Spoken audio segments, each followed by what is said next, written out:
بسم الله الرحمن الرحيم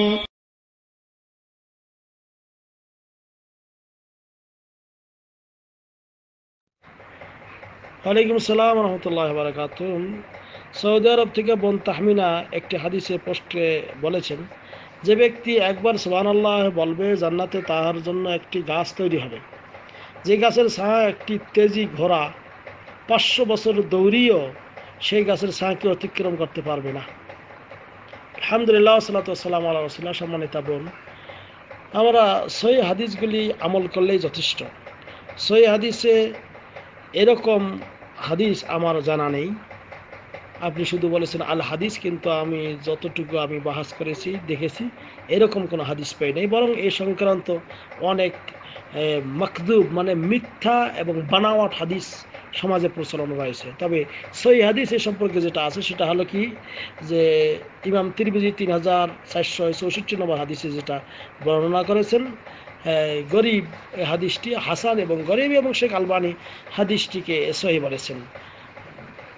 তা সিলসিলা সহিহার মধ্যে তিনি উল্লেখ করেছেন। হাদিসটি হলো কি, যে মান কালা সুবহানাল্লাহিল আযীম ওয়া বিহামদিহি, যে ব্যক্তি সুবহানাল্লাহিল আযীম ওয়া বিহামদিহি এটা বলবে, গরিসাত লাহু নাখলাতুন ফিল জান্নাহ, জান্নাতে তার জন্য একটা খেজুর গাছ রোপণ করা হবে। তো এটা হলো সহিহ হাদিস। তা এই হাদিস আপনি আমি আমল করতে পারি সুবহানাল্লাহি ওয়া বিহামদিহি। আর একটাতে আছে শুধু সুবহানাল্লাহি ওয়া বিহামদিহি, ওটাও একটা হাদিসে রয়েছে, বাজ্জারে রয়েছে। তা এই হাদিস দুটি সহি বিশুদ্ধ, কিন্তু এই 500 বছরের রাস্তা অতিক্রম একটা ঘোড়া দৌড়াবে তারপরে শেষ করতে পারবে না, এই ধরনের হাদিস আমার জানা নেই এবং এটার আমি সত্যতা খুঁজে পাইনি। আরেকটি জিনিস সেটি হলো যে এই সংক্রান্ত আরও অনেক মিথ্যা হাদিস, জাল হাদিস বর্ণিত রয়েছে।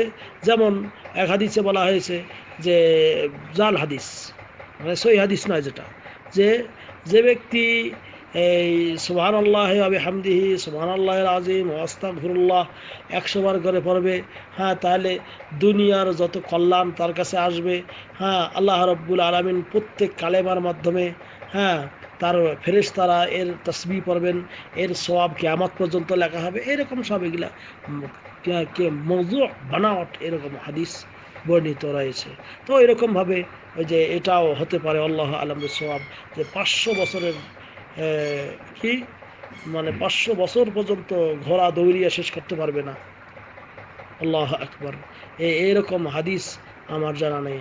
কাজেই আমরা আসুন সহি হাদিসটা আমল করি। সুবহানাল্লাহি ওয়া বিহামদিহি সুবহানাল্লাহিল আযীম, যেমন সহিহ বুখারীতে সবার শেষে যে হাদিস, যে কালেমাতানে হাবিবাতানে ইলার রহমান, দুইটি কালেমা আল্লাহর কাছে খুব প্রিয়, সাকিলাতানে ফিল মিজান, নেকির পাল্লায় ভারী হবে, আর এই আল্লাহ রাব্বুল আলামিনের কাছে খুবই পছন্দনীয়, নেকির পাল্লা ভারী হবে, মুখে উচ্চারণ করা খুব সহজ।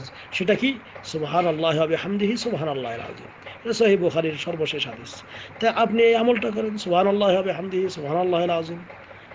যেটা আছে সেটা আমরা আমল করি, কিন্তু যেটা এরকম ওহাম, যেটার কোনো অথেন্টিক দলিল নেই, সেটা আমরা পরিহার করি। হাযা আল্লাহু আ'লাম বিস-সাওয়াব। সাল্লাল্লাহু আলা নবিয়িনা মুহাম্মদ। আসসালামু আলাইকুম ওয়া রাহমাতুল্লাহ।